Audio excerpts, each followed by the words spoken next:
1, 2, 3, 4, 1, 2, 3, 4. Your channel. Live. 1, 2, 3, 4, 1, 2, 3, 4. 1, 2, 3, 4, 1, 2, 3, 4. What is going on? What is going on? Shwada. No, I don't believe this. It's causing me problems. What are you causing me problems? Now live, YouTube, now live, I'll be with Murph, yes. If you can see me, someone can come in and let me know you're here. Because this is playing around again, as I said, every day a technical day. Boom, let's have a look, your channel, what's going on? A bit with Murph live. Are we live? Are we live? Let's have a look. Yeah, we are live. We are live. Okay, well, it would help if I set up the microphones properly. Yes, there we go. So, share. This is playing. Boom. Boom. Boom. Boom.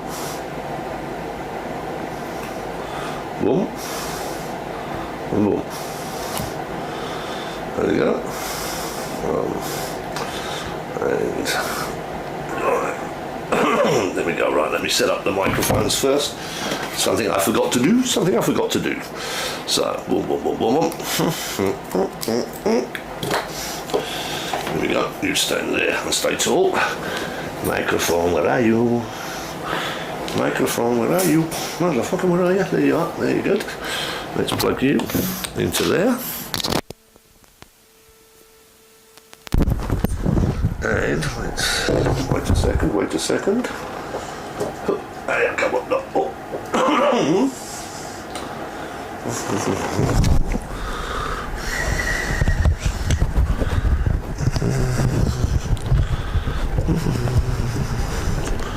Do not fight me. Do not fight me.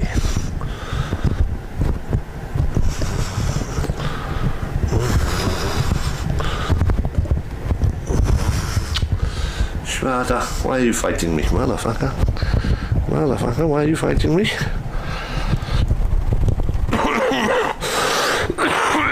Woo. 1, 2, 3, 4. Yep. Okay. We are there. Done. Got the microphone sorted. Got everything sorted. Right, we're in business. We're in business. No one here yet. Just me. That's all right. And we've got one person stock messages. No one in the live chat yet. One watching started 2 minutes ago. Yes, it did. Right, sorry, I forgot to plug in the microphone, so that was one of the reasons that we're going on. Just waiting to see if anyone comes in today. See how everyone is and what we're about. Whew, it's hot. It's hot here today. It's 50 bloody degrees. It is very hot, very hot. So it is not good at all. But we will see. We will see. And we'll go in there. What was I doing? Share. And on newsfeed.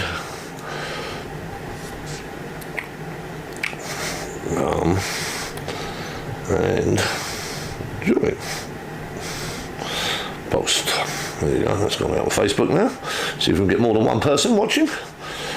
And what are they doing again? Yeah, close you down, and go on to share again, and on to bad cough at the moment, so you'll excuse me if I'm coughing.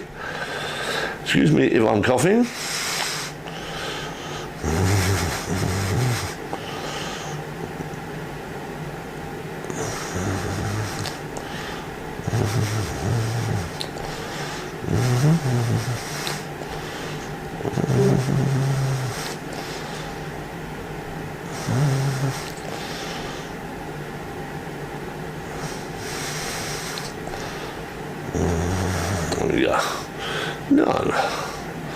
Okay, done. So there we go. Well, I've got lots to talk about, but there's no one in here. Everyone's ignoring me. They all must be off on other live streams. I don't know.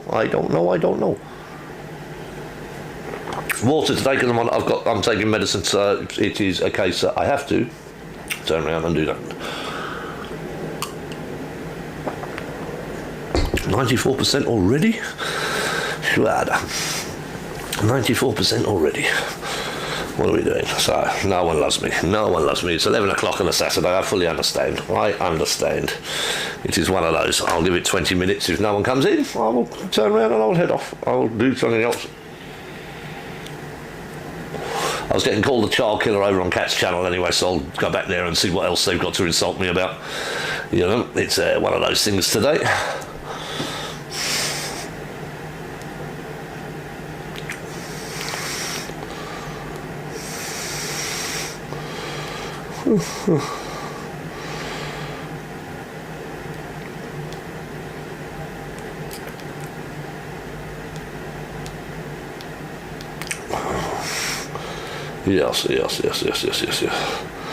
Yes. Done.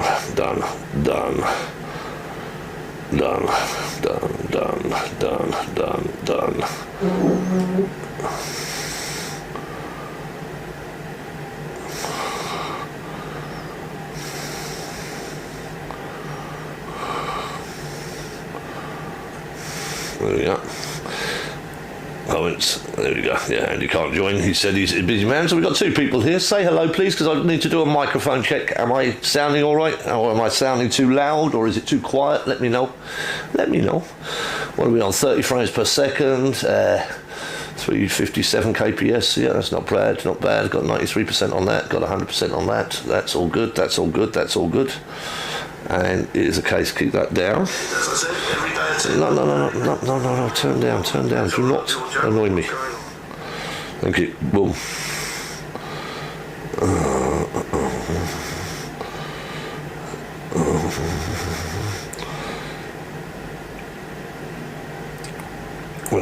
There we go. I've got three people in. Right, okay. Hello, everyone. Sorry, I'm just setting up. Hello, Red Rain. How are you? What's the sound like? Don't tell me that you've lost volume again today, please, because it'll be a bloody pain in the arse. I'd like to actually hear that someone can hear me for a change. Instead of making me run around and change all the microphones, it'd be a little bit difficult today. I'll tell you that. A little bit difficult, so don't do that to me. Moomaha, how are you, my man? You good? All is good with you? Perfect. That all sounds good. Well, we've got a whole lot to talk about today. I'm just waiting for a few more people to come in and we'll get started. I mean, all I do basically is I talk about what has gone on in the past week regarding things that drive you crazy.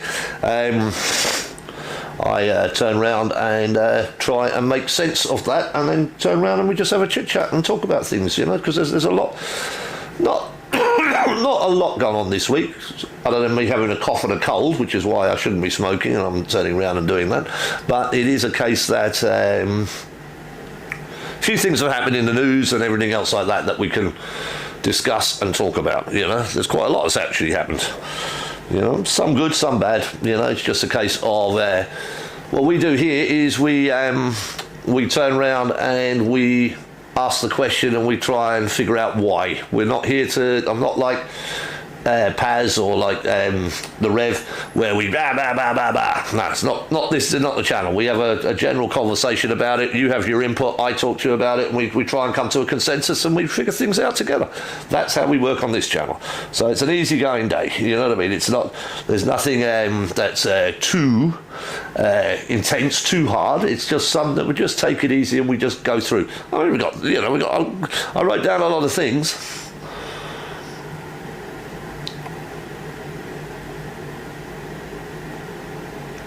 I know that, mate. Yeah, I know. Look, I don't mind the questioning. I don't mind the arguing. You know, I don't mind people turning around and doing it. But the narrative that they were coming out with, I was just like, for crying out loud. All right, we've hit one here. We've hit a nerve on the head. You know, and it's a case that, you know, I make, as I said, I make no. If we're going to turn around, I won't turn around and say, no. You know, did what I did, and I did it with pride, and I'm a bloody good soldier, you know. I'm 57, sniper, and I have people chasing me, I'm still alive. They're not. That's the way it works, you know. I'm not going to fucking apologise for that. It is a case, you know, you want to call me a terrorist, cool. Well, a terrorist is someone who attacks someone who is unaware and defenceless. That's a terrorist. I'm not a fucking terrorist. So, you know, it's just bullshit like that. But, say la vie. It is what it is, you know. But I enjoyed the debate, and I was quite happy to sit there and do the debate with them without losing my temper, without turning around and doing something. Just sit and chat and talk and say, yeah, you know, and listen to what the directive. And when they were coming out with crap, I was just going, you're coming out with crap. You know, it's the way it is. You know, they were trying to simplify something that is highly complicated, and if you haven't been in the army or haven't been in the British Army, you'll never know, and you'll never be able to turn around and do it. So, you know, it's just you know, bit of bullshit. I didn't mind it. Didn't wind me up at all. I didn't get upset about it at all. Just fuck it. You know, these people are just gonna, no matter what I say, I'm in the wrong. So just let them talk. You know, the bleeding heart liberals, as we call them. You know, but when the shit hits the fan, why roll out the army? Call in the army. You know, suddenly we're you know, exactly. Yeah, exactly, mate. You know. When the shit hits the fan, it's fucking we need the army now. Yeah, well, there you go. Well, we morally, we've decided we're not going to get involved. Morally, no, we've thought deep inside ourselves, and we come up with a moral opinion, and our moral opinion is fuck you. You know. Yeah, no worries, mate. How you doing, Andy? You all right, mate? You know, that's my buddy in Wales. You know, he's a good lad. Got to go to the parents soon. All that's a sentence from hell, Andy. You know what I mean? No, I just been on another live stream where they were calling me a terrorist and everything else. So we're just having fun with that. Moving myself, we're just fucking turning around and laughing at them. The idiots that are turning around. It's one of those that they don't understand what British military is, and it was good fun. It was good crack. You know. Actually, I was a bit regretful that I was coming on to this one, because I found much more interesting. I could have spent a couple of hours just disavowing them and making them go and have a look at what's going on. Right, we've got a lot of things to talk about that the British government have been up to this week. You know, I mean, we've got celebrations. The Home Office announced yesterday that 38 people have been deported from the United Kingdom. 38 people.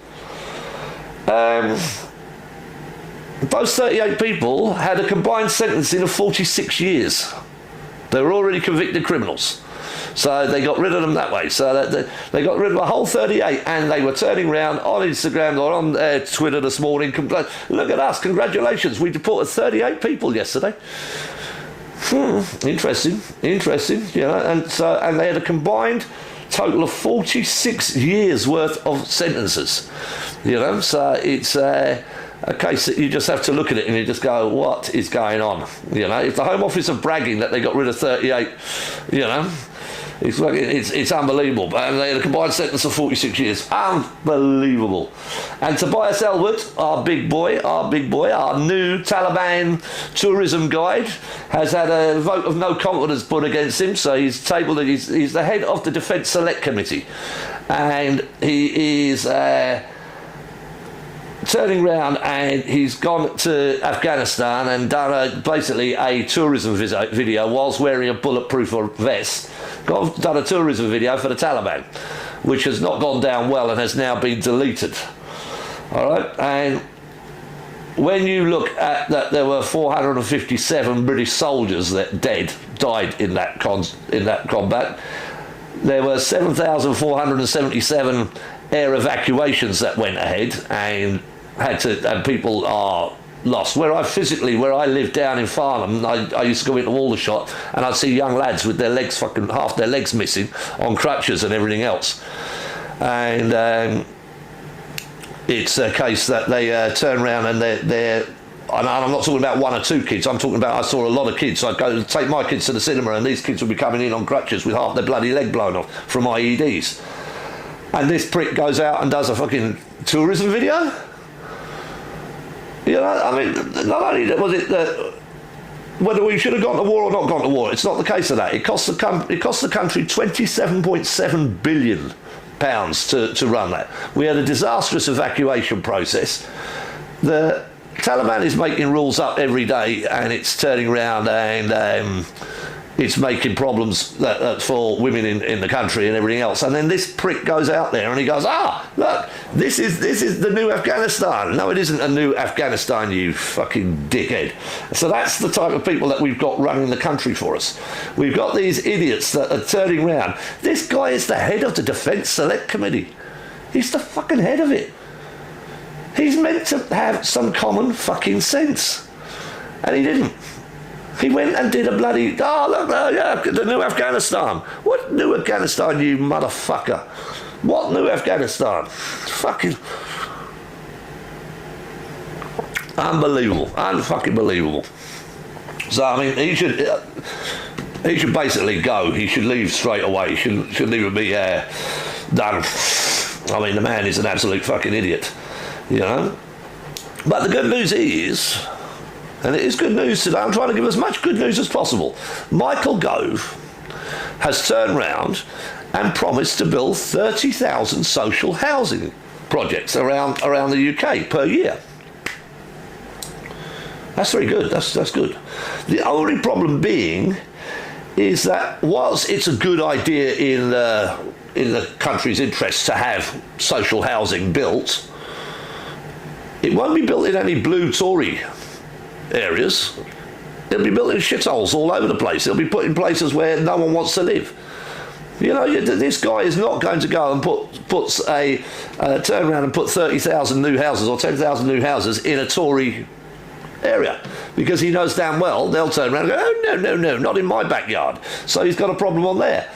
The second thing is, he announces it 18 months before they're going to get kicked into touch and where they're going to disappear off the face of the earth. They're looking at losing 150 MPs, which is basically nigh on the end of the Conservative Party. So they're turning around and they're doing that. And it is a case that 18 months before they are going to get turfed out, he announces this: we're going to build social housing. But when they came to power 13 years ago, they scrapped the social housing schemes that Labour had put in place. Now, I'm not a Labour boy, I'm getting on to Labour in a minute. They scrapped the schemes for the social housing when they actually started to do it. So they've had 13 years where they didn't build one house. And now, 18 months beforehand, he wants to turn around and build 30,000 houses a year, but you've only got 18 months left before you're turfed out in your fucking ass. So what are you doing but say, what are you making, promises that you can't keep? Why didn't you make that promise 13 years ago when you came into power, instead of scrapping social housing building, which was one of your things that you said you went 13 years ago, is in your manifesto, we will scrap social housing. So you did that, but now suddenly you're going to bring it back again, and you're actually going to turn around and make it happen that it's, we're going to build 30,000 new houses 18 months before you get kicked out on your ass. It is crazy. It's crazy. Yeah, Andrew, I know the weather's bad, so well, I mean, they had enough of them come in before this week. I think there was 1,500 yesterday, but we can put 500 on a barge. Don't worry about that. Very fine barge. 4 beds to a room. They get all their food. There's computers there. There's TV lounges there. There's game stations there. They've got everything else. The computers are for use, one for every 20 men, but they've got brand new computers sitting there on the table ready to work and everything else like that. And they can come and go as they please. So all's good. Apart from the residents that live down there and go, what's going on? Residents are living down there and going, oh, no. And the residents are divided, as per usual. All of them are saying no to the barges, right? All of them are saying no to the barges. One of them are saying refugees welcome, but not here. And the other one are saying, we don't want refugees, full stop. So you've got one group standing there, one group of women standing this side, and one group of women standing that side. And they are basically being very socially polite with each other and hurling little abuses to each other, and it's just going on from there. And I'm telling you, mate, it's a bit more than that. They've got the 15-minute city. It's the 15-minute city. They're going to abolish petrol and diesel cars by 2035. They're turning around. They're trying to get us all into EVs. But a report has come out this week that says that if you buy an EV, you have to do 77,000 miles in that car before it becomes a carbon neutral. So before you can turn around and you can say I'm being green and I'm doing this, you've got to drive 77,000 miles in an electric vehicle. The infrastructure isn't there to charge the cars. The cars don't have the batteries yet that can do any decent distance and work from there. So you're in a situation where you're turning around and you go, oh bloody hell, what is going on? You know what I mean? So there are things like that. But I mean, 77,000 miles for an electric car. Who keeps their cars? Who keeps the car? The batteries will run out by then. So you've got to replace the batteries, you've got to replace the car. Everyone has them on leases. So there's no way they're going to do 77,000 in 3 weeks, in 3 years rather. Excuse me. I am dying 1,000 deaths here. I've got a bad cold, but we'll crack on.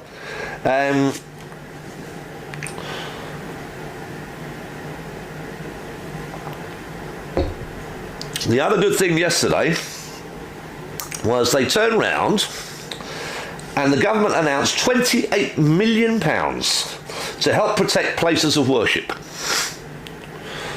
And they said it's important that the places of worship are protected around the country and that they are turned around and looked after and made sure that there's no damage done to them or there's no theft or anything like that. So out of this £28 million, 24.5 million is for Muslim mosques. And 3.5 million is for all other churches.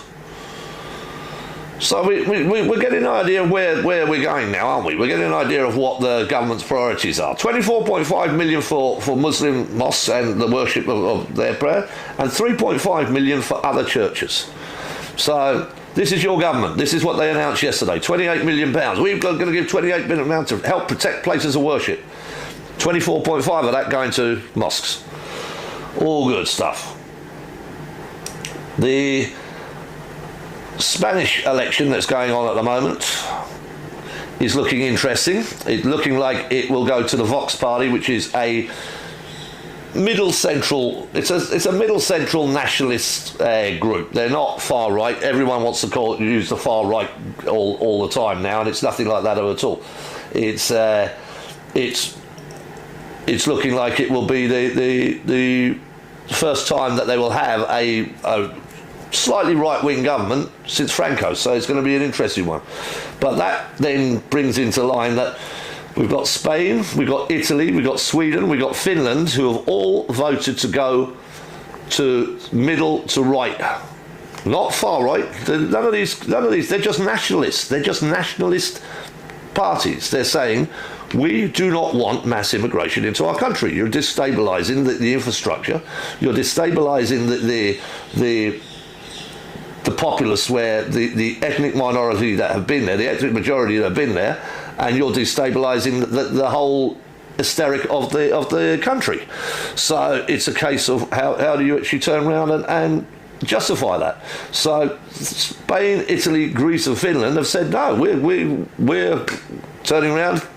We're Italian. We pride ourselves on being Italian. The Italian Prime Minister this week said, if you don't have more babies, there will not be any more Italians. And that's pretty much how it's working. Oh, no, that, mate. Yeah, they've got plenty. Well, look at the Colosseum that they're building. Look, they've just bought the Colosseum to turn that into a mosque. And, the Trocadero, sorry, the Trocadero. It's the Trocadero, isn't it? They've just turned that into the place that they want to turn around in London. So it's going to be in London, right across the road from the strip joints and everything else like that. I live and work in Dubai, and in our local mosque here, they shut off the road on a Friday. No official shutdown. They just start putting their mats down in the road, and it covers the whole road, and it covers all the way down. It's crazy. It is crazy, but I mean, it's the way it goes. So if you get the same sort of thing happening in the West End on a Friday afternoon, it's going to be very interesting. It's going to be very interesting. But I mean, like I say, with that 28 million, it's ridiculous. It's ridiculous. So we're announcing 28 million, but 24.5 is going towards the mosques. We've got veterans sleeping on the bloody streets and not doing anything, and then we turn around and we have the government just turning around and cutting their legs from underneath us at every given point in time. Talking of the government, the next government maybe, Keir Mather, not Keir Starmer, Keir Mather, the 25-year-old from Chelsea and AC, the new MP from Chelsea and AC. Interesting little character, him. Interesting little character. he went to public school, went to Oxford, did all of that, did everything that was right and everything else like that. But I don't know if you realise about 4 or 5 months ago, there was a big problem at the CBI, the Confederation of British Industry, where they were talking about sexism and about misogynism and about rape and about touching and all of that. And it basically, all of the big companies that used to be part of the CBI pulled out and they turned around. Well, Keir Mather's job before becoming an MP was Senior Public Affairs Advisor for the CBI. So a 25-year-old is a Senior Public Affairs Advisor for the CBI. Prior to that, he was a researcher for Wes Streetling. So what you're seeing is there's just a conveyor belt of these fuckers just turning around. It doesn't matter whether they're conservative, it doesn't matter whether they've got this guy going now because he's going to just carry on being a politician for as long as he possibly can and then go milk the gravy train and crack on again from there. What does a 25-year-old know about life? If he turned around and he said, oh, well, I joined the army and I was in the army for 5 years or 10 years, okay, come back. 35, no problem, mate, get in. You might understand what, if someone makes you, the Ministry of Defence, you might understand what the bloody hell is going on. So there's a whole sort of thing that's going on now at the moment within British politics, which is they just do not give a shit. They do not care. I mean, they give 5% to the military the other day, but at the same point, they turn around and they've cut the legs from underneath them for funding. So there's no money to buy equipment.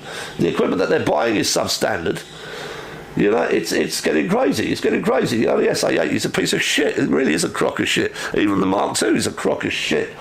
And it's a case that they need to start turning around and looking at new weapons and looking at what they can do with the new weapons. I mean, we can turn around. We can keep Cat happy and go off and protect her from all these bad people coming together. Is done on there. What else? Oh. Success in Berlin. We had an escaped lion. And for 3 days, everyone's been petrified and been locked away in their houses and they've been chasing, they've had snipers out, they've had everyone out looking for this lion.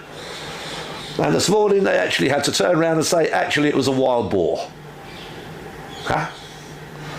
It was a wild boar. Well, the thing is, all he has to do is the 4 years there, Moo. All he has to do is the 4 years, and he will actually get a government, a minister's pension when he leaves. If he becomes a minister, then he'll get a ministerial pension. If he's an MP, they get parachute payments. He'll get a parachute payment when he leaves. None of them leave empty-handed. It's a gravy train. It's a gravy train, Moo. None of them leave empty-handed, mate. They turn around and they do it. They get on and crack on. You know what I mean? It's absolutely ludicrous. When you look, I mean, he's got all the right speak. He's got everything. Blah blah blah. He's got the party line running. He's smooth. He's articulate. He does everything else like that. But I mean, his last job was that he was what was it called? The Senior Public Affairs Advisor for the CBI. After the shit they've been in recently. That's not a job I put on my CV. No, nothing to do with the CBI. I wasn't working there, So it's all good, but I mean, it's a case that you can turn around and you can look at any one of those and you can just see this is just 1 week. This is 1 week. There is nothing in here, Yeah. Yeah, exactly, mate. Yeah, you and me both. You and me both. But like I say, no regrets. I'm happy with it. But you just look at that. In this week alone, that's what's gone on. There's nothing. I'm not talking about old stuff here. This is all brand new this week. And and not one of it, one bit of it is here to help the British nationals. Not one bit of it here is in any way going to help your average British person living at home and living on the street. Not one bit. Every single bit of it is designed to cut the legs from underneath you. And it doesn't matter, like I say, whether it's Labour or Conservative. It's the whole political system has been killed. Because I'll say it again, and I'll say it as I say it every week. if you vote Conservative in the election, you lose the NHS. You'll be paying insurance for your NHS. That's the whole modus operandi of the Conservatives. Privatise the NHS. If you vote Labour, they will save the NHS, but you'll have open immigration. Open door immigration, and they will. That's their whole mandate. So, you've got the arguments going out now. Oh, we need people to actually turn around and come and farm the fields and do this and do that. Well, the 50,000 fighting age men who've turned up, they're not going to go and do it. They're not going to do it. I don't know how many farmers are in that much. I don't know how many farmers are there. Don't think there's very many. So it's a case of if you're going to turn around and bring people in who want to actually turn around and do the job, they're turning around now, they say they want brickies, they want plumbers, they want plasterers to build these houses. We had all of that before. We had all the Poles and everyone else come in before, and they were working and they were doing the job and they were cracking on and getting the job done.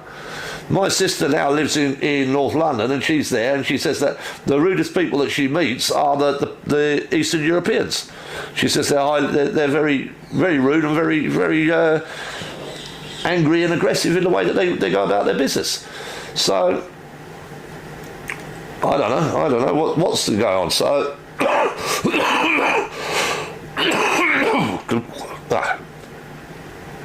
excuse me. I went out the other day and got too bloody hot and then came into AC, so I've given myself a cold. So I'm not going to be on for very long today. I just had to come on and say hello and see where we're going. Which one were you? I know you said para, mate. Which one? I just wondered if you know Kenny McIlwee. He's a mate of mine. He's a good mate of mine.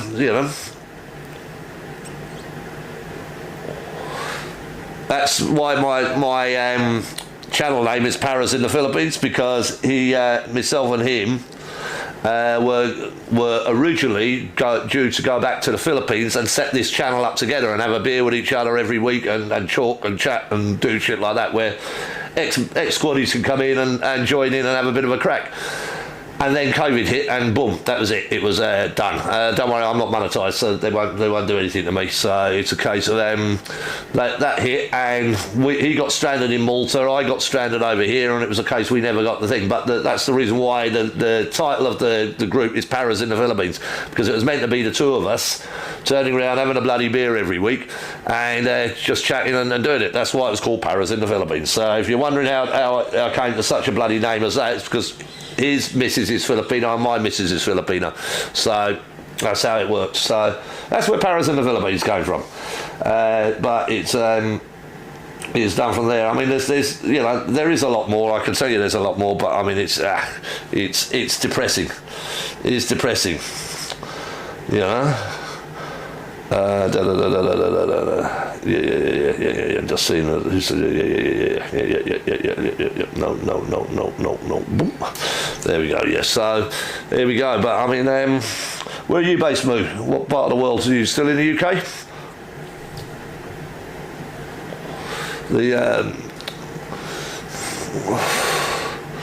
I mean, it's not based on age. He's classed as the baby of the house, Moo, but he will actually turn round. Can you not do it remotely? Yeah, I know. Yeah, it's. Can you not do what remotely, mate? No, we can't. I can, but it's the time difference. It's the time difference. Kenny's in Malta, so in Malta now he's working, and it's 2. So he's 4 hours. So there we go. So it's about 10 a.m. there, and he's working. He works as a security guard in a hotel. So it's done from that side. And me, I come on at 2 o'clock, and that's how I work. Actually, I could send it to him and see if he's around. Hang on. 2 seconds. I will send it to him and see if he wants to jump in. Yeah. In messenger. I'll tweet you first thing. Tweet. Right, done. And now share again into chats. Share to Kenny. Send.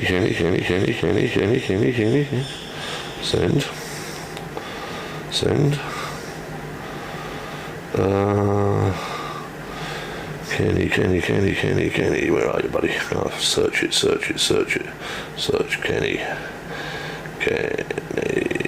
There you go. Send. Boom. Send. Boom.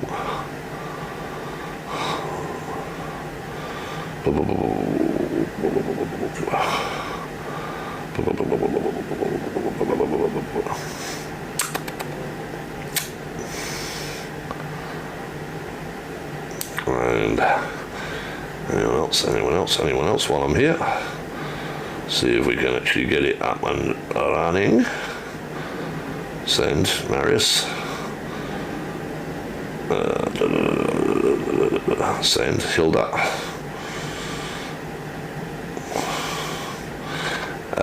Send, Rana Sterling. Chris Smith. It's my boy. Send to Kenny.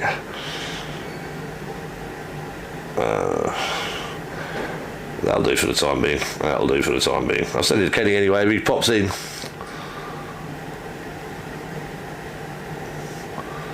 Yeah, so I mean, yeah, it's one of those, mate. It's one of those.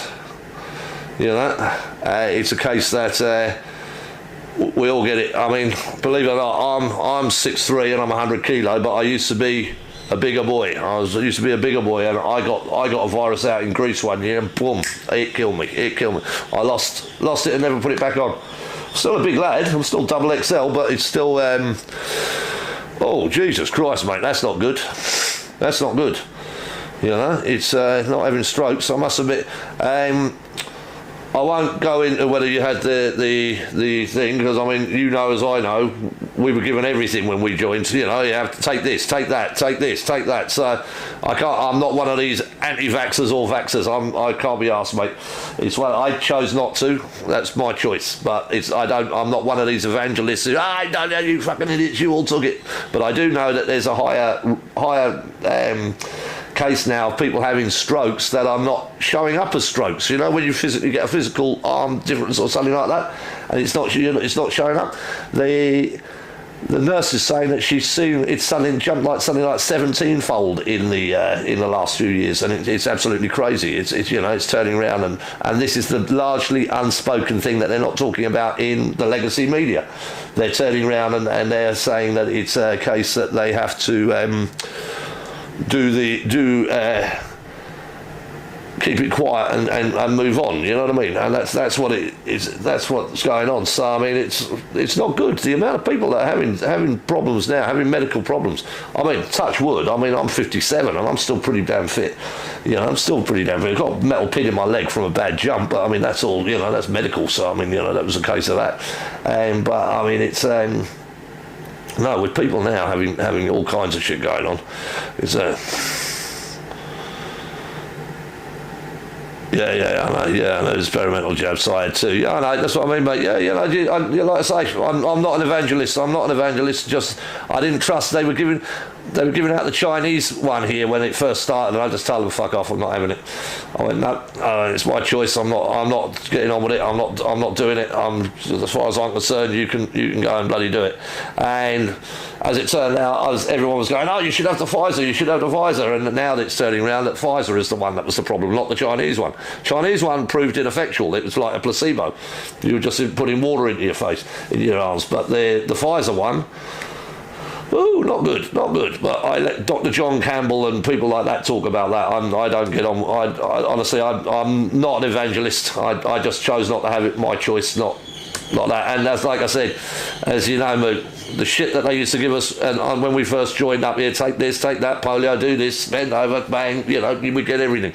So I'm the wrong person to be turning around and going, no, you shouldn't have that, you know. Yeah, no, we didn't get the free pizza, mate, that's for sure. Oh, what was that joke with the pizza? I remember that one. It was quite good.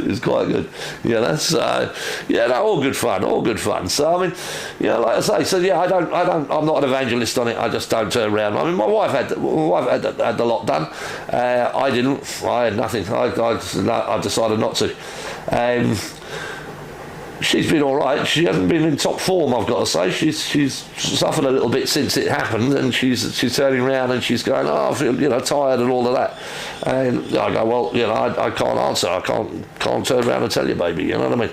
It's one of those. It's very interesting, and it's just one of those that it cracks on and does. I mean, there's another boy who normally comes in here as well, actually. I'm surprised he isn't in today. He must be busy because of the timing as well. I do this timing because I've only just, this is live stream number 12, and I've only just started getting things.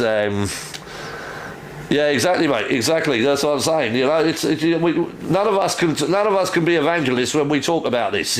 We cannot be. The amount of crap that they used to spray us and jab us and do everything else, we were walking bloody chemical bombs. You know what I mean? So it's a case of.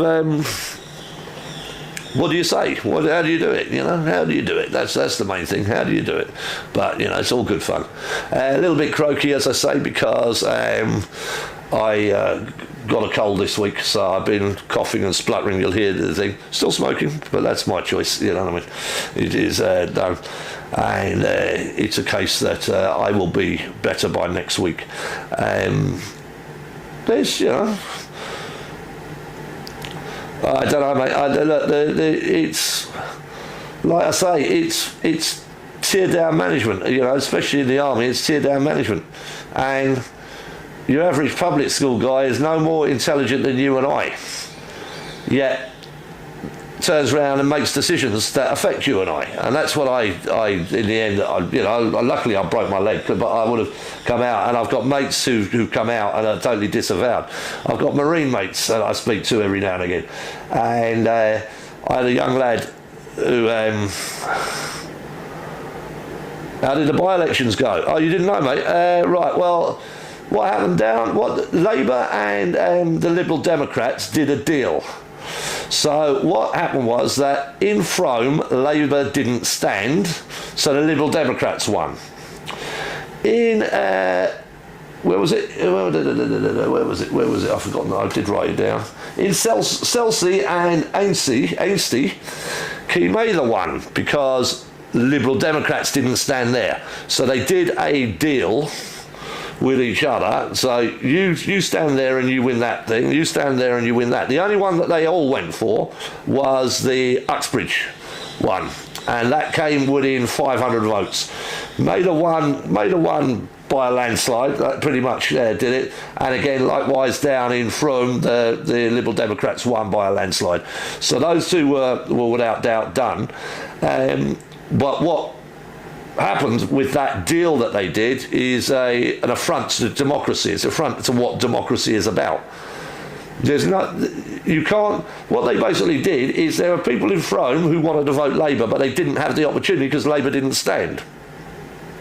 And then you've got people in Chelsea who want to vote the Liberal Democrats, but because Liberal Democrats didn't stand, they couldn't stand. So it's a breach of the democratic process, doing these deals beforehand, and this is what I'm very unhappy about. And it's like I say, so by Labour turning around and saying, we'll take Chelsea, you take Frome, and the Libs going, yeah, okay, no problem at all, and then they turn around, so they deprive the people, the actual citizens of those boroughs or those constituencies, the opportunity to vote for someone else. The only place they actually fought fair was in Uxbridge. And in Uxbridge, Labour lost by 500 on a recount. It was 500, and they lost on 500. And when you ask everyone, it's because of the ULEZ problems. And the ULEZ problems actually turned around, and people voted for Conservative, even though it was Boris Johnson who brought in ULEZ. So, when he was mayor, he brought in ULEZ. So when he brought that in and turned around and did all of that, you have a situation then that you've now got a place where Labour came in 500 short, so the Conservative got in. Now, he's only in for 18 months, and probably you'll find that'll be Labour that will get in on the next one. This one was just a shot across the bows because of ULEZ. So they want to let Labour know that you lost because of ULEZ, not because of your thing. So that's up. That'll be up for fight again in 18 months.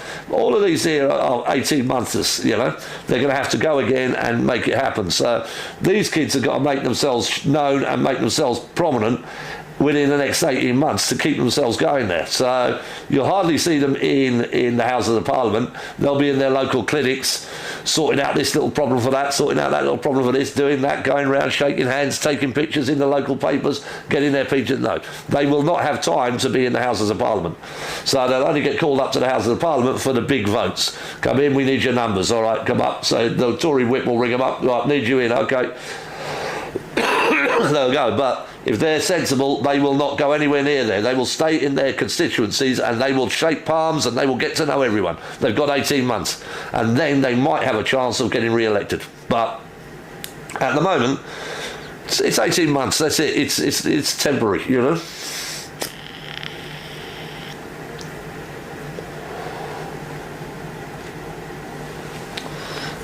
Guaranteed, mate. Yeah. Guaranteed. It is. They will tax. They'll tax anything they can. Anything they can. You know, all of these cameras, and they're not just going up in London, they're going up across the whole of the United Kingdom. And they're going up into a situation where you're going to turn round and you're going to pay per mile. And the reason why you've got to pay per mile is because so many people have bought EVs, and the EVs have got no tax on them. They're tax exempt. So by buying an electric vehicle, you're tax exempt. You're not paying the tax. So they've lost the money. So where are they getting it? And the only reason why they're selling EVs, personal people like you and I going out and buying EVs are non-existent. They're all company schemes. A mate of mine works for a company in there'll be no suntan tax, mate. There'll be no suntan tax. They don't want you flying. This is what the WHO has now put out, hasn't it? Yeah, you've got to have a full vaccine passport, and they're taking control of it. So the WHO has now put out that they want to actually stop, and this 15-minute city is all part of this. You will have your holidays within the UK. You will not fly out of the country, and that's the thing that's coming next. Plane travel will only be for business, and in case you're going to a climate conference, then you can all fly your little private planes all over the bloody place, you know. So it's done from there. And if you go to Spain now, you're taxed on arrival, so you're already getting suntan tax. Spain are taxing people coming in. Britain is now taxing immigrants coming in, because I mean everyone goes on about these 50,000 that's come in, but it's 1.6 million legal migrants have come to the UK last year. 1.6 million, and they're looking at 2 million this year. So, and they put a tax on them, and they'll go, you know, and they'll put a tax on them, and they'll go. The political situation in Dubai is it's the king and the vice president, the president and the vice president. No one fucks with them. They're the rulers of the UAE. You know, it's United Arab Emirates. There's 7 emirates, and each emirate has a sheikh, and the sheikh is very powerful in each one, and they're all part of the same family. So instability here is minimal. You know, like when you see all of these people waving flags in England and marching down the road and waving all kinds of flags from Pakistan and from India and all of that. Try that here, they'd be in jail and they'd be beaten the shit out of. You know, so that wouldn't happen here, because there is no tolerance. There's absolutely no tolerance. It's a Sharia law country, and it's a good country to live in. I don't have any problems living here. It's a good country to live in, and apart from the heat, you know, but the political factor, no, they don't. They treat expats very well. They turn around and give us the same holidays and everything else as the private sector. If you're a UAE national, you are treated very, very well. During the pandemic, or the plandemic as I call it, during the plandemic, the vice president turned around and wiped out every single company's debt. So if the company had any loans or anything like that, wiped that out immediately. So if it was owned by an Emirati, and so all of that was wiped immediately. And then turned round and went, right, if you've got a mortgage, clearing all mortgages, so everyone got their houses for nothing. So did that for the Emiratis. If you're Emirati, you're treated very, very well indeed, very well indeed. And they're good people. They're good people. There's a few. Obviously, in every culture, there's some bad boys, but I mean, there's good ones. It's not the same as in Saudi where they're locking up half the family every 5 minutes. Here it's pretty stable. They've got a few conflicts going on in Yemen and places like that, but that's primarily pushed by America, So, but they're a good country and they're good people, and it's not a problem. Obviously, I've got to say that because I'm on camera as well. But I mean, I do actually mean that. It's the UAE is probably one of the safest places to live in the Middle East at the moment. It's quite funny, You're probably under more threat from nuclear attack or anything else in the UK than you are here. It's strange. Even where I live in the Philippines, I've got the Taiwan situation. So then China are looking at the Philippines as a strategic base where they can control the South China Sea, or the West Philippine Sea as it's called by the Filipinos. And if they can control that strait going through there, they basically shut off Korea and Japan. So that's one of the things that they're looking at now, is if they go to Taiwan, they will probably move across and go to the Philippines, which is why the Americans are now building 6 bases in the Philippines at the moment to go and do that. So the Philippines is becoming unstable. That whole region is quite unstable as a whole. China's watching to see what happens in Ukraine before they actually turn around and do that. You've got other things that are going on, like India has turned around now and banned the export of rice.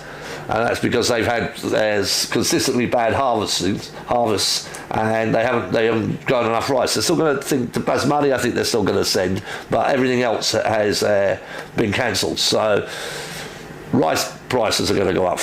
Basic grain prices are going to go up throughout the world. The largest consumer of Indian rice is actually Saudi Arabia.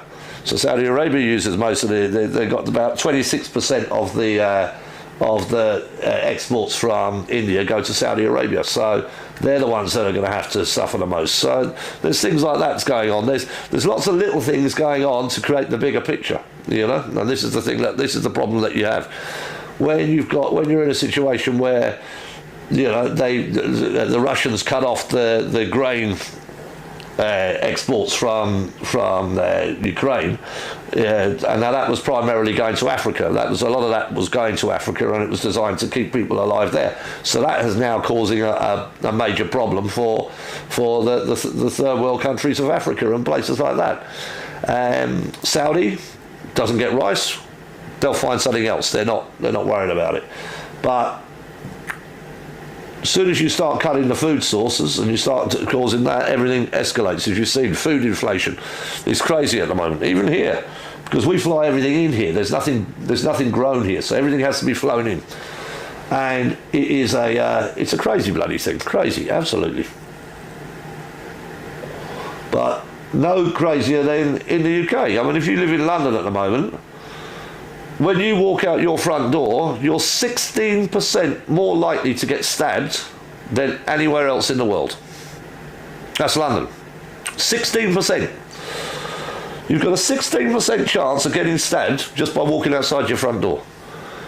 That's a numbers game. You walk outside your door 10 times, no problem. Walk outside your door 11 times, problem. 16% chance of getting stabbed in London now at the moment. 16%, that is fucking high. Very high. But it is, it's all... yes, yeah. Well, I mean, the problem you've got with the dollar at the moment is that America had to, for the first time last month, or last quarter, last month, I think it was last month, had to actually, they've got a ceiling on how much debt they can have, and they were reaching that ceiling, and if they didn't turn around and break it, if they reach that ceiling, it means that's the amount of money they've got coming in is the exact same as the amount of money that they've got to pay out on interest on their loans and everything else like that. And so they are now owing more than they're bringing in. And that's what they've actually done now. So they're actually owing more money now than they're actually bringing in on loans. And it's likely that that might fail on the next time they go up for review. And if they do that, if they fail on that when they go up for review, then we are looking at a world recession, and we are looking at something pretty bloody big. The European Union is in shit streets, so they're not going to be able to do much. They're in pretty much dire straits at the moment, and there's no money in the European Union. You've got a situation that throughout the world, inflation has hit the roof, and companies and countries are suffering. For instance, you had Britain, Germany, France, even the Philippines. Everyone started selling off American debt the other week. And if they sell off American debt, that's one of the biggest things that's going on. That's one of your biggest signals that we're in for a major recession. That if the countries start, because America sells its debt, so you can buy the debt and you can earn a small interest on it in the way you can go. And Britain, France, Germany, Spain, they all started selling their debt the other day. They sold their American debt, which puts America under pressure, puts the American system under pressure, you know, and it's a case of going from there. You see, because I mean, it's all smoke and mirrors at the moment. It's smoke and mirrors. You know, when America turns around and it says, oh, we're going to give $150 billion to Ukraine. It's not actually, they don't actually give $150 million to Ukraine. They give 120 million of that dollars, they give it to the industrial military complex to build more weapons. So they're building, so they give all of that money to them, and then they get rid of their old stock, and they give their old stock, which is why you've got the cluster bombs in Ukraine at the moment, because they're running out of 155 shells. So they said, okay, we'll give them cluster bombs now. You know, cluster bombs banned in so many bloody countries, it's unbelievable. So they turn around and they give them the cluster bombs, and at the same time, the stuff that's been manufactured is now rearming the American system, the American military. So the American military are all getting new weapons, new rounds, new everything. Everything is brand new for them, and they're getting given the old stuff over to Ukraine, and then they give 30 billion over to you know, and it's a case that. That's how the American system works. So when you hear 150 billion for Ukraine, it isn't 150 billion for Ukraine. It's 120 million into the American military complex, who are building and resupplying the American military with brand new kit, and then the older kit is getting sent off to there. It is exactly, yeah, exactly, mate. It is part of that. Yeah. So you know, and they're talking about the digital currency like it's going out of fashion, and they're talking about it'll be an implant. You know, we all like injections, so it'll just be an implant. Bang, in we go, and away we go. You know what I mean? The central bank is not a good thing. It's not a good thing. I must admit, though I very rarely use cash nowadays. You know, most of my stuff is done online, and that's pretty much because it's 50 degrees out there. I have to have the AC on, which is why you can hear the wind in the background and everything else. You know, and I have to make sure that I can get keep myself cool, because even with the AC on now, and it's 22 degrees in here, 22 degrees. So that. It's still warm. It's still warm. Still, you know, it's still sticky. You know. But the CBDC will be in, I reckon, by next year. They've already started closing the banks. They're ripping out the infrastructure. They're making it more and more difficult for you to go to a bank. Everything has to be sold, everything has to be done over the line or online or anything else like that. This has been part of the process for so long. They're even now starting to take out ATMs. And so people are now, you know, especially in the rural areas and where you've got elderly and more, you know, vulnerable people, they're turning around and they can't get access to cash anymore. So, and they've started to close down post offices, and they started, you know, there used to be mobile post offices that used to go around. They've stopped. They don't do it anymore. Since the post office was privatised, they went, nah, we're not making any money out of that. We won't do it, you know, boom. So it's a case that they're turning around and they are stripping out the infrastructure, which will force you to eventually go for the CBDC, which is your central bank digital currency.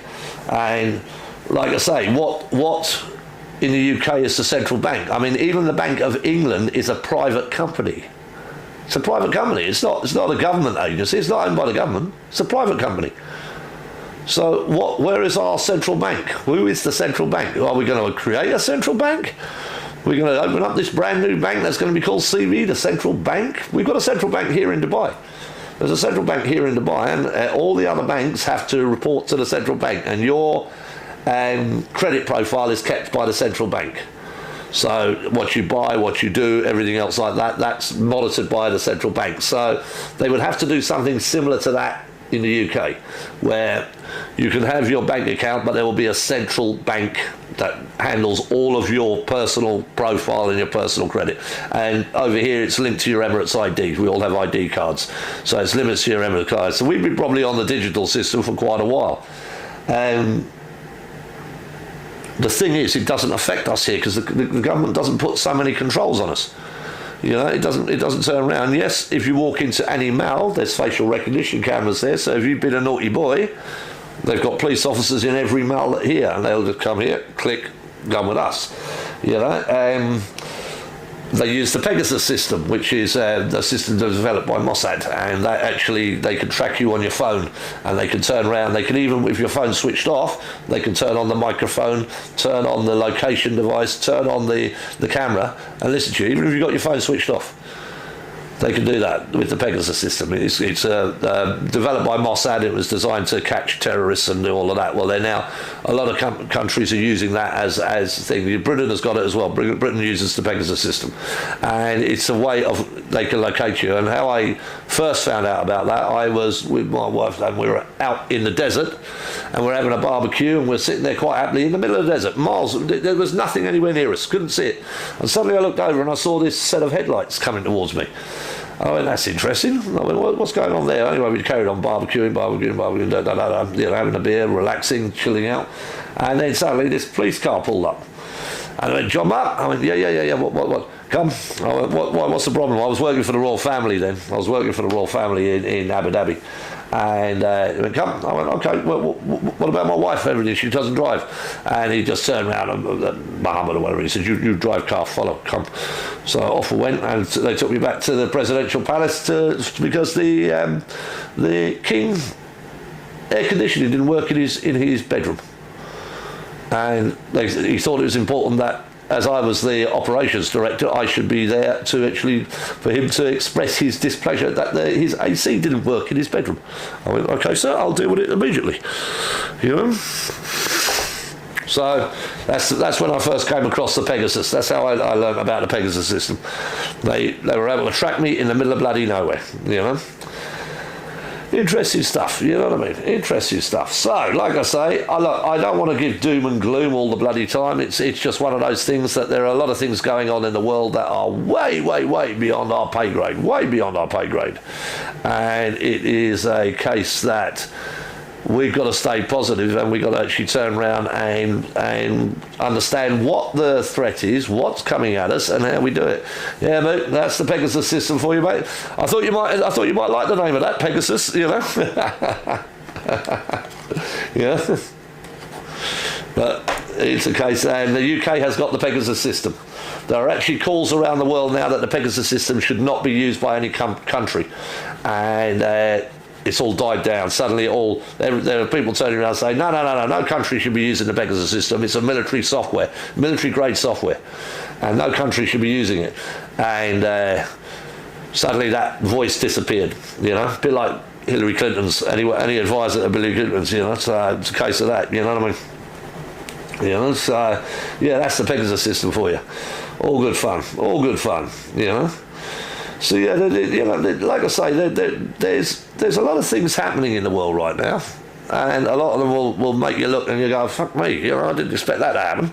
You know, when we grew up, when we were young, we thought, right, okay, what are we going to do? We're going to turn around, we're going to go and get a job, or we'll go and join the army, we'll do this, we'll have that, I'll get married, I'll have kids, I'll retire, I'll turn around, I'll do this, I'll do that. And now this uncertainty that goes on around the world is just absolutely crazy. It's absolutely crazy, you know. I mean, it's showing, like I said before, you know, in Spain, Italy, Sweden and Finland now, you've got what the legacy media call far-right governments. You and I would call middle-of-the-road nationalist government, who wants to put the people of the country first. So Spain, Italy, Greece, Finland are doing that. If you look in Australia, if you look in New Zealand, the indigenous population are protected. And they're protected by laws and by things going on. Now, the indigenous population of the UK and Ireland, because the same problems are happening in Ireland, were Celts, Normans and Saxons. That's how it works. So, and what would be the solution? Well, now that's an interesting one. That might take an hour or so to talk about. Interesting one. The problem that you've got is the political system in the UK is rigged. It's rigged in such a way that there are only two parties and maybe a third. I mean, you haven't heard anything from the Liberal Democrats and suddenly, boom, they've got an MP in there. You know what I mean? It's crazy. So, but the main ones are Labour and Conservative. And you can put a cigarette paper between them all. You know what I mean? So you would need to change to proportional representation, which none of them will do. None of them will agree to, so they're never going to agree to this, but you would need to change to proportional representation where you're actually voted for, which would be a total restructure of all of the boundaries around constituencies. Because they did a major rejig of the constituencies in 1988, I think it was, 86 or 88, I think it was 86. Might have been 88, but where they basically carved up the whole of the UK to give themselves a nice even number of politicians in Parliament. And there is a case that it's now so rigged, it's jerry-rigged, that it doesn't matter who you vote for, you're going to get more of the same, more of the same, more of the same. And always the tail that wags the dog is the WEF, the World Economic Forum. That's the be all of that. And if you think that is not going to happen, old fat fingers, King Charles. Sorry, mate. Sorry, Moo, but I took the Queen's shilling. I don't give a monkey's fuck about that prick. All right, and he opened up Davos when he was Prince Charles and gave the opening speech. So if you don't think he's WEF, you're wrong. And it's likely that William is going to go that way as well. So when I took my oath and my honour, I took it to Queen and country and to her heirs and successors. I have now said no. I took it to the Queen, and when she died, I have now released I'm released from my bond to the British Army and to the government of the UK, and that's the way it works, you know. So you've got Charles, who is WEF and crazy about it. He's one of the main exponents. So you'd have to do proportional representation. But the problem you've got, you see, I mean, in order to ensure proportional representation, you would have to have an uprising. You'd have to have a rebellion. And under the Magna Carta, if you look at the Magna Carta Article 34, it is a case that you can do a peaceful rebellion, it's called, where you can actually turn around and you can demand that the government goes. Because at the end of the day, the government is there to serve us, the people, as is the police. The police by consent. By consent, not by someone giving them orders, and of course they're following government orders, which is not, you know, they police by consent. So you've got things like that. So you've got to basically do that. You've then got to eradicate all of the left-wing bastards that have infiltrated universities. Yep. You see, the thing is, I could make that law today. If I was Prime Minister of England, I could make that law that everyone under the age of 16, or everyone from 16 to 18, has to do 2 years national service. I would probably spend the next 20 years being taken to court by the left-wing mob.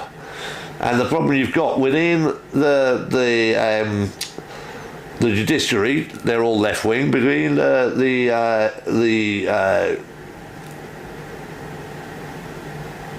private secretaries or the I've forgotten the name of them now. I'll come back to me in a minute. But within the universities, within everything, this has been a long-term goal of the left, and it's been a long-term goal to actually turn round and infiltrate and then start to manipulate and start to actually turn around civil service, sorry, that's what I was looking for, and start to actually manipulate us and do it. So you've got to eradicate the rot there first. You've got to eradicate within the civil service. You've got to eradicate within the judiciary. You've got to eradicate within the police. You've got to eradicate a lot of things that have all been taken over by the left-wing agenda and the woke agenda. And you try doing that, you'll end up in court, and you'll be in court for a long time. Oh, my human rights have been affected. Fuck your human rights. Oh, my human rights. Oh, fuck your human rights. Been, you know. What? I mean, I just walk in there. I go, right, define. Is there such a thing as a man and a woman? No, there's several. Right, out. Is there such a thing as a man and a woman? Yeah, no, out. Is there such out? You know, that's how I'd work it. Just walk around. I'd do a witch hunt, a purge. You know.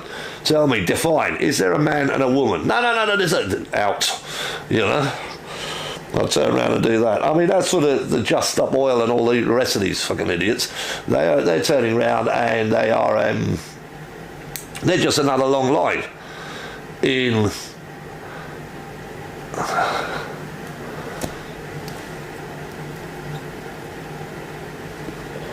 yeah, I know, but the ancient Greeks did that. That's true. But the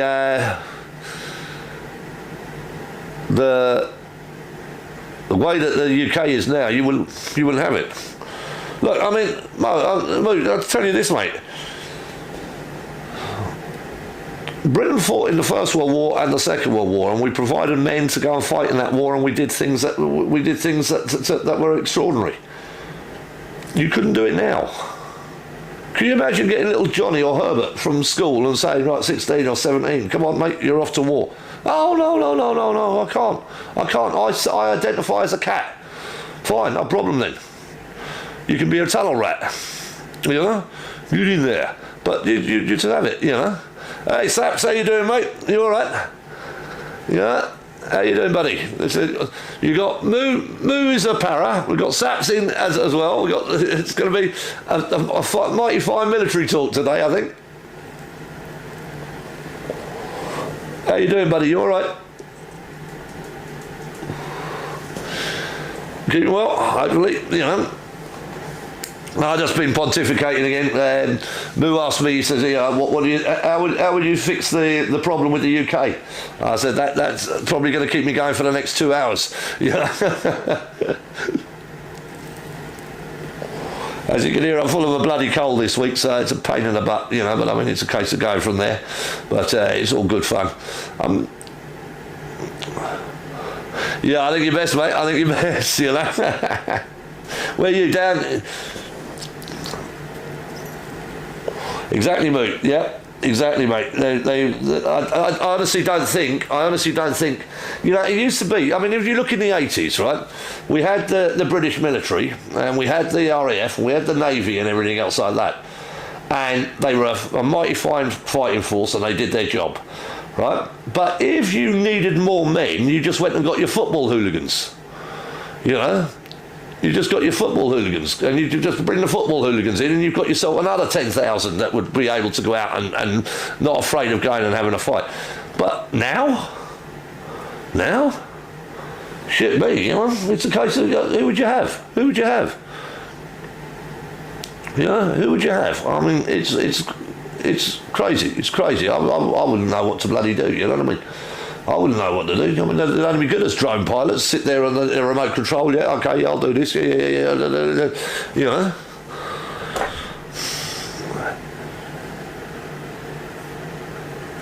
So that's the unfortunate thing, mate. I said, you know, it will be open-ended.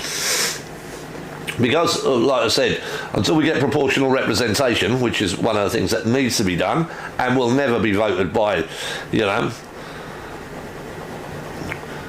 Yeah, I know, mate. Yeah. Again, likewise, I joined in '82, so I was at the end of the Falklands. I wasn't in the Falklands. I was at the end of it, so I joined in '82. But that was my thing. But I was 144 para cadet. I was 10 para TA, and then I went regular at 16. I went in at 16.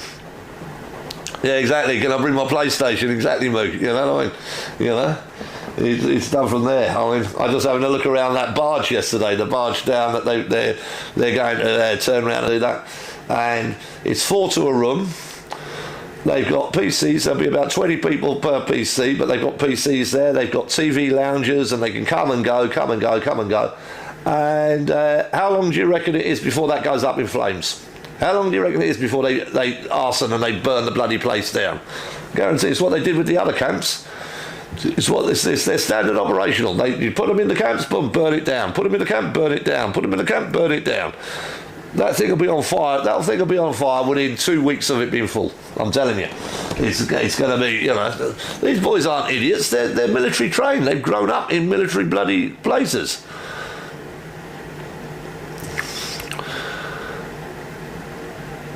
Yeah, well, that's it. You know, I was cadets. I was cadets from 11, 144 para cadets, Mitcham Barracks. You know what I mean? You know, and I was a tall lad though, so I actually joined 10 para at 14. Shh. Don't tell anyone. So I'd already done 3 jumps before I actually went regular. You know, already done B company once. I'm the only man ever to do P company twice. And then even when I left, I came back and did P company 3 more times. Well, I loved it. I love P company, you know.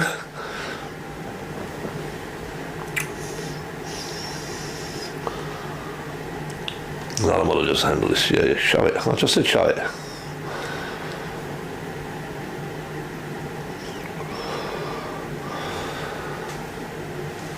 Yeah, exactly. Yeah.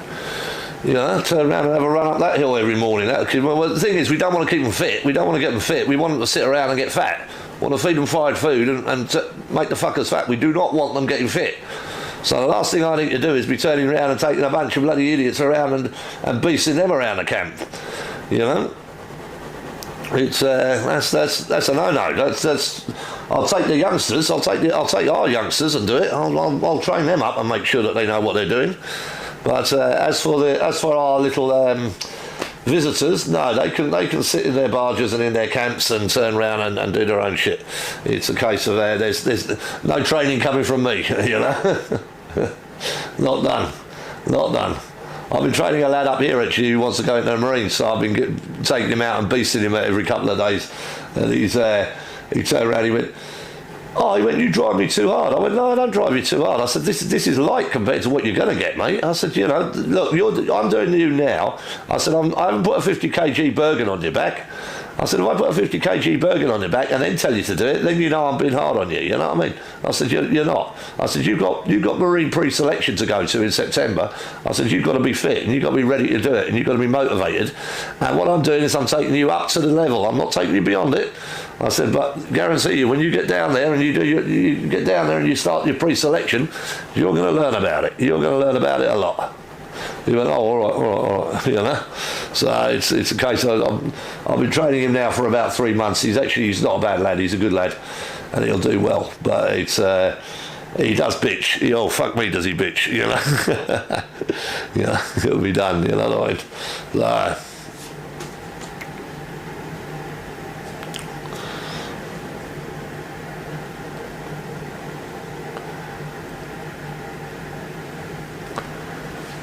yeah, exactly. Well, I mean, the youngster today, I don't think can handle. I don't think they can handle the training that we've been through. I don't honestly think. I think if you turn around, I think actually they've made the P company easier now. You know, they're turning around and doing that. And whereas before we used to do the trapezium and everything else like that, it's and there'd be no nets there. Now there's nets directly underneath it. Now there's nets directly underneath the trapezium. So when you're going up, you don't give a shit. If I fall, I'm going to fall on the nets. Whereas we didn't have the nets. Whereas when you're doing the trapezium and you're going across and you touch your bloody toes, shout out your number and carry on, step over the bloody bar and you're carrying on again. We didn't have it, you know. That's an option, Boo. That is an option, yeah. You know. The only problem is, you know, as soon as you put a gun in their hand, they turn around and turn it on you. You know, that's the only other issue. You know what I mean? It's a case of what do you do? What do you do? How do you do it? Yeah, I joined junior leader myself, mate. Yeah, I went in a junior leader. I think the thing with me, I was actually quite accustomed to it. I was all right with it. I loved it. I used to, whilst I was in the cadet, I used to run for London and I used to run for Ireland. Middle distance, 1,500 metres, nothing major, but it meant training a lot. So I was always training, so I was quite physically fit. Quite physically fit when I went in, you know.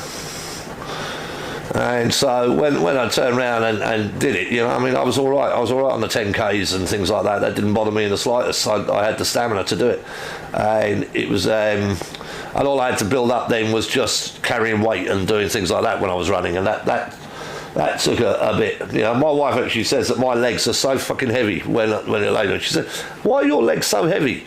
Oh, because they're just muscle. I said, "It's just pure muscle." I don't know why. I said, "Just boom." She says, "Well, bloody hell." She said, "I've never seen someone with such heavy legs." I go, "That's the way it is."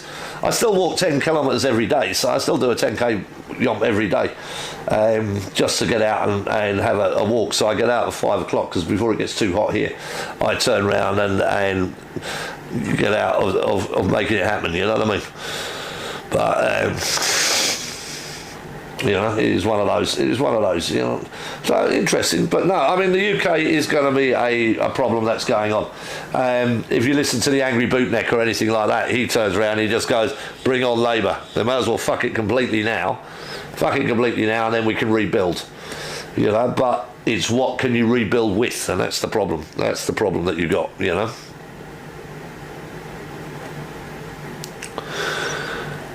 No, mate. I was five.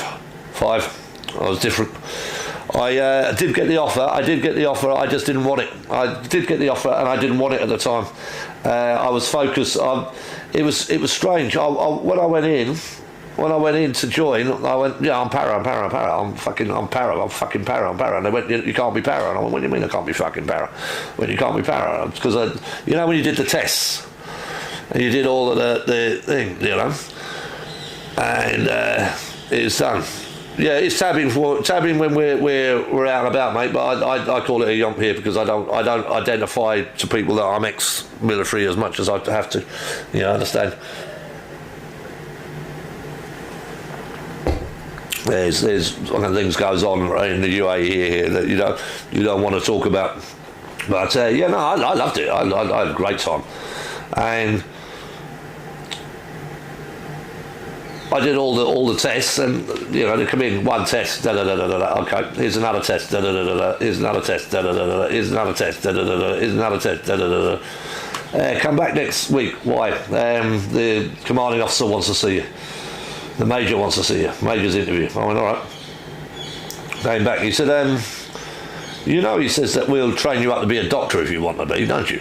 And I went, no. I said, I don't want to be a doctor. I said, I want to be a doctor. I'll go to medical school.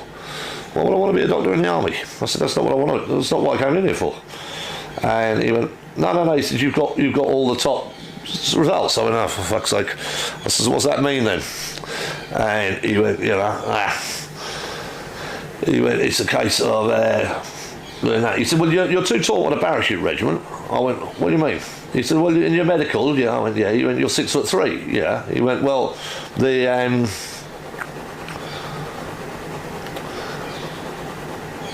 yeah, exactly. Yeah, confused when you mentioned Tab, exactly, mate. Yeah, I know. You know. It's a case of that. That's why I just say yomp. I just go for a yomp. I've lost a lot of my military jargon over the years. I've been out long enough now that I'm quite neutral. You know what I mean? It's yeah. Well, Dolphin trainer. That's a good one. You know, they did offer me helicopters down at Middle Wallet with the Army Air Corps. They did offer me that, but then I was colourblind. They said I was colourblind. Only because when they give you those dots, you can't see the numbers. But on the traffic light system, I was always able to see yellow, green, whatever. But they said my colour identification wasn't good enough on that, so I couldn't become an Apache pilot. You know, so that was I would quite like that actually. I might have liked that. But dolphin trainers, I think you need to be in Russia for the dolphin trainers, mate. They're the ones that train the dolphins up to send them out with mines to attach to ships and things like that. In Britain, it's kipper training, you know. So it's a case of doing that. But yeah, no, I mean, it's one of those. But on the UK, no, I don't think you're ever going to rebuild it the way it was. I think that's gone. I think that is gone. I do think that's actually gone. And we're in for a lot worse, especially if Labour get in.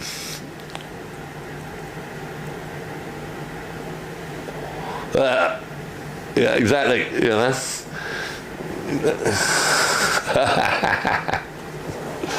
You know, fucking.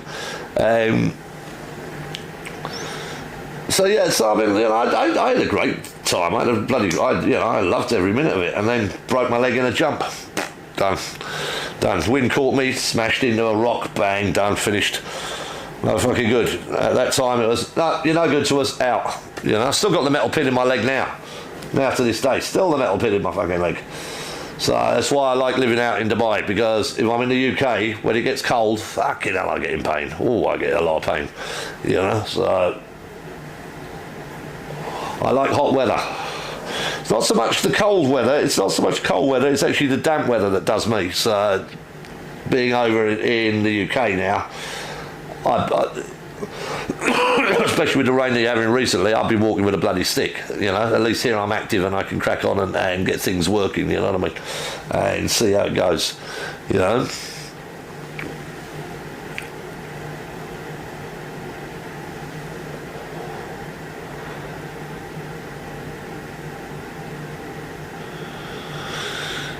There's a lot of Albert RMs here. There's a lot of Walter Mitty's, mate. You know, there's a lot of Albert RMs here.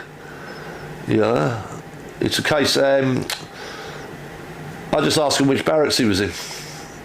I'd ask him which barracks was he in Deal. I said, how long did you spend at Deal? You know what I mean? And if he was RM, ask him which one, because I can have him checked like that. I can have him checked out. Fucking the amount of Marine mates I've got, they'll know him. You know what I mean? I was hoping Kenny might come on actually, because Kenny would probably know Moot, you know.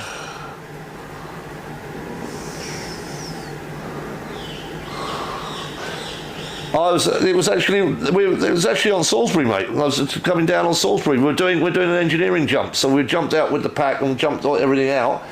I dropped the pack down, went sideways and smashed my leg against a rock, and that was it. I fucking laid there for 24 hours, high as a kite, stabbing myself with fucking. All the boys came across. I said, "Give me your guns, give me your guns." And they were like, "Okay, yeah." So I just sat there stabbing. They all fucked off, did their thing. No, it was just a practice jump that we were doing, and innocuous. You know, we've done halo jumps, we've done everything with these fucking things, and this one jump just got a gust of wind, and the bloody strap of the thing got around my leg and just dragged me straight into this fucking rock, and bang.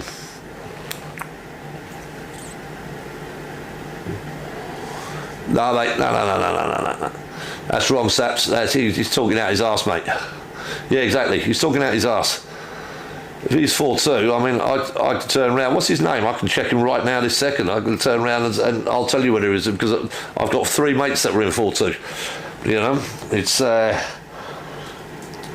it's done. I mean, what was the Angry Bootneck? I think, was he 4'0" or 4'2"? I think he was 4'0", actually. Yeah, he was 4'0". But no, I've got mates who are 4'2". You know, and there's no way you do 3 years on bloody guard duty. No way. No way. That's a definite Albert, you know. Yeah, do that, mate, do that. You know, it's a case of I'll have a look at it and I'll pass it on, because I guarantee you, you know, I'll check first, but it sounds wrong, sounds totally wrong. Who the fuck does 3 years on a fucking gate? You know?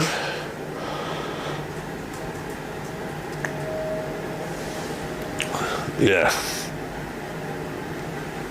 Just not right. There's nothing. It smells wrong. You know?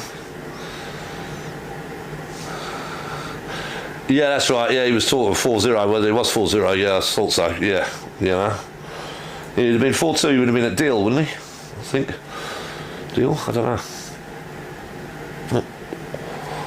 Yeah, like I say, not a Marine, so I don't know.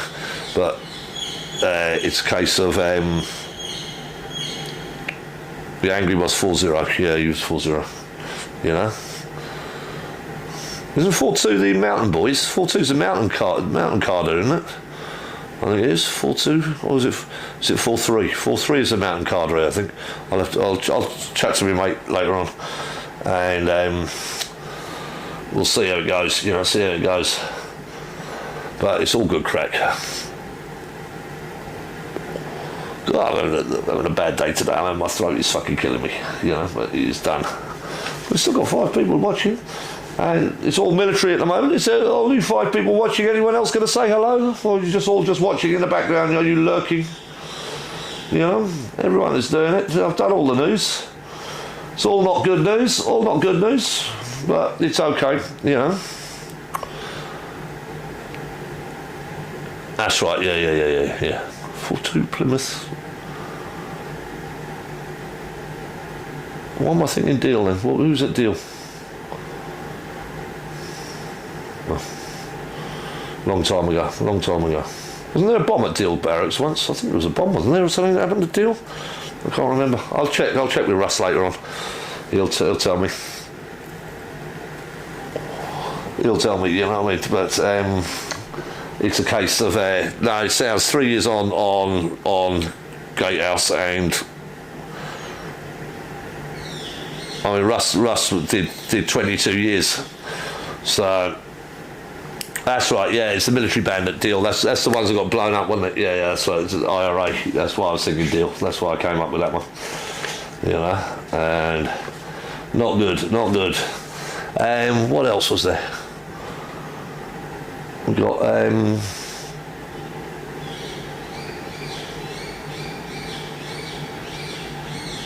Suella Braverman. That's the one I was fucking thinking about. Suella Braverman turned around the other day and said that she is highly aware, the MI5 have advised her, that the highest threat of attack in the UK will come from within the UK and come from Islam.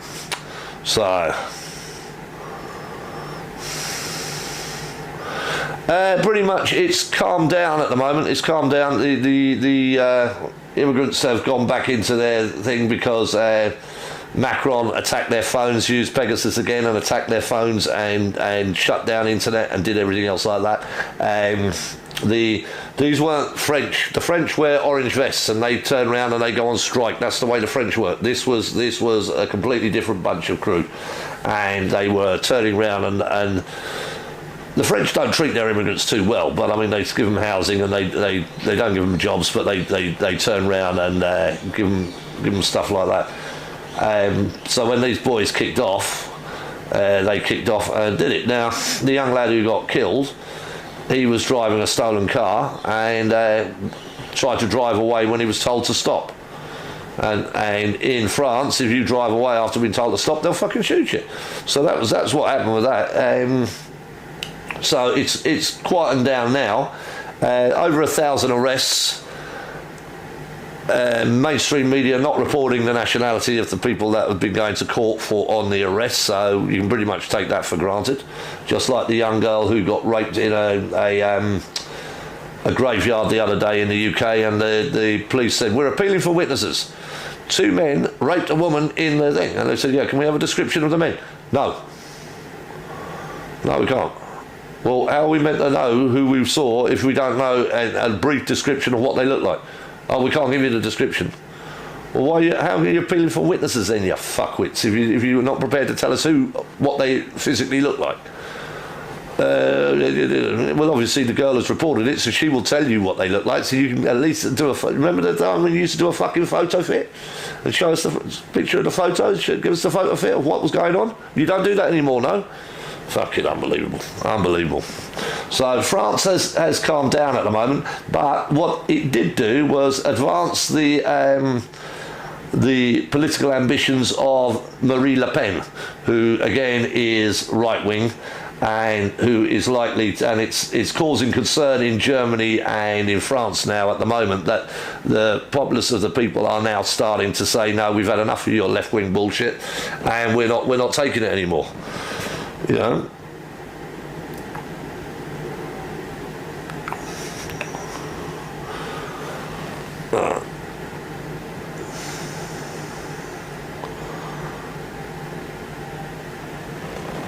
Yeah, exactly. Yeah. You know?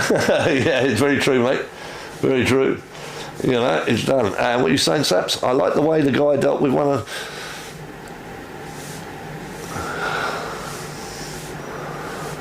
Yeah, they are. And in Belgium now at the moment, if you're an illegal immigrant, you sleep on the streets. They're not giving you housing. They're not doing anything. They said no, we're not doing it. Finland the same. You know, you've got Poland turning around and releasing videos saying, look at Poland. We don't have any immigration problem. We don't have any violence on the streets. You know, they've got pictures of families out having picnics, doing this, doing that, doing that. They went, Poland, we're okay. Thank you very much. You know. You know, it's a case that yeah, sounds like a woman with a cock. Exactly, mate. Yeah, you know, exactly.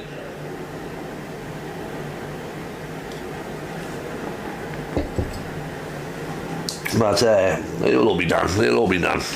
But yeah, no. So pretty much, like most of Europe now is turning towards central right nationalist.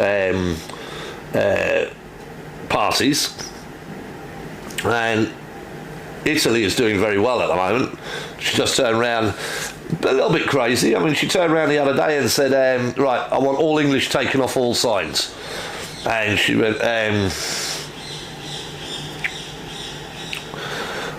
are at the end of the net, mate. Yeah, well, I mean, don't even talk about the fishing. Don't even talk about the fishing, because that's fucked up. Yeah. Well, I mean, you know, like I say, you know, you've got all these people that are turning around. If you look at the UN Charter, it says that if you are a refugee, you claim asylum in your first safe country. But they're not. They're arriving in Greece. They're travelling all the way through Europe, arriving on the beach in Calais and coming across. You know, and it's like that. You know, we're paying billions to the French to say stop the fuckers from coming, and they're not doing it. But until Europe actually turns around and says, as a collective, we are going to stop it. But the EU is turning around and charging every country €20,000 per man for everyone that they reject from allowing to come into the country, allowing to come into Europe. This is Europe. They're turning around. They're fining countries €20,000 per person if they're not allowing people to come and stay in their country. This is the way the world is working at the moment. This is what we've got to deal with, you know. So once you've got governments are doing that, and the British government is doing that as well. Don't turn around and get yourself going on that. If you look at one of my videos where I've got Pruddy for Prime Minister, it's a case that she turned around and went, it's going to be a case that we will turn around and we're going to stop these boats. And, okay, Pruddy, how many people have come in? 50,000. We're going to stop them. We're going to stop them. And they're not coming in. And at the same point, she issued 1.4 million visas. So when you've got that kind of influx and you don't have the infrastructure, you're fucked. You're fucked. You know, it's a case of that. I mean, the sheer costs for the education system with translators in the classroom. In my day, you used to get the teacher in the classroom, that was it. Now suddenly we've had a teacher and a helper in the classroom. So now we've got a teacher and a helper. Now we've got a teacher and 3 helper and 3 translators in every classroom. And it's like, how does that work? How does that work? You know? They're turning around with the 1.4 and the 1.6 million, 1.4 million last year, 1.6 million this year. With what they've done now is they've increased the fees and the charges that they're bringing in. So on average, it costs everyone who's coming in here now £10,000 to come into the UK and actually stay in the UK. So that's one of the things that they're trying to get the money back, and how they're trying to do it. But it's still costing us £6 million a day. And they reckon that with the costs, and if it keeps going, by the end of next year, not this year, the end of next year, we could end up with something like £30 million a day to pay to look after people that are coming to the country. So yeah, you're right, Saps. We got the shite, mate. We're in big trouble. And like I say, if Labour get in, you've got open immigration. 1.6 will be nothing. I tell you, it'll be nothing. Tony Blair started that. Tony Blair was the boy who did that, you know. The war criminal. The boy who actually turned around and he's got more blood on his hands than he knows what to do with. And he still gets airtime on TV. Still can turn around and he just clicks his fingers. The Tony Blair Institute. You know, fucking idiot. You know, it's just these people. You just turn around and you go, how in God's earth did they ever get into power? Which fucking psychopath let them in? You know what I mean? It's crazy.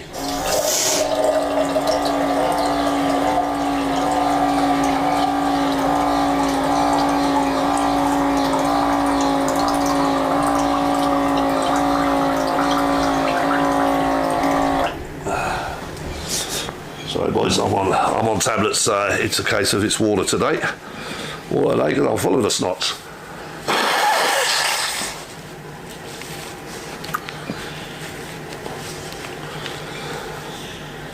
You're very true, Saps, very true, mate. And it's an order that I would quite happily obey. I'd quite happily obey. Mr. Blair, sir. And I'd love it. It'd be close quarters. It'd be close quarters. I'd have to, just for the enjoyment.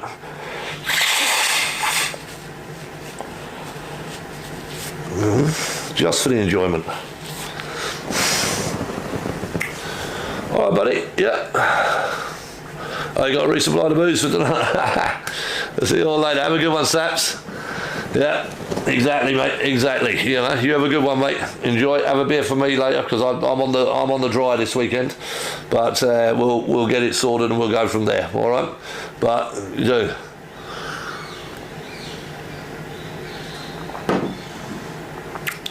Nice to talk to you, Moo. Have a good one, mate. So I thought that was Saps, you know.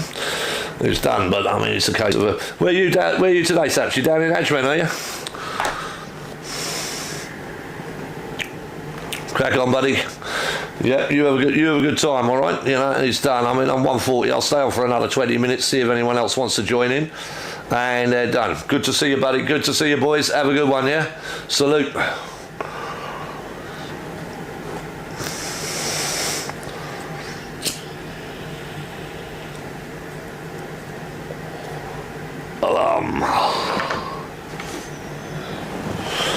Yeah. But yeah, so done. I'll do a little recap for the last 20 minutes and then we'll call it 2 hours. I think, you know, we'll just do a one because my voice has gone badly dry today and it's done. So I will take you through probably the funniest one is the escaped lion in Berlin. There, as those of you who don't know, there was a report 3-4 days ago that there's an escaped lion in Berlin and that they have to find out who and catch it and kill it and chase it down. So they told everyone, stay indoors, don't walk dogs, don't do anything, you've got to stay indoors, don't do anything like that. And off they went and they got snipers out and they got tranquilizers and they got everything. They were going to hunt it down, find this tiger, or lion, sorry, find this lion, do what it has to do and get everything sorted. And they turned around anyway and it was a boar, a wild boar, a pig. It wasn't a lion at all, it was a pig. A boar, a wild boar. So they basically shut down the whole city of Berlin, which is like London, it's the capital city of Germany. They shut it all down. And then found out that it wasn't a lion at all, it was a boar. So, you know, it can be done. Right, well, we're down to one person, so I will think that I will call it at that, and we will have a quiet day today, because like I say, I'm suffering with a bad voice. Been good to see everyone. Thank you for joining. Thank you for coming in, and I will see you all again soon, okay? Take care, and God bless. Bye-bye.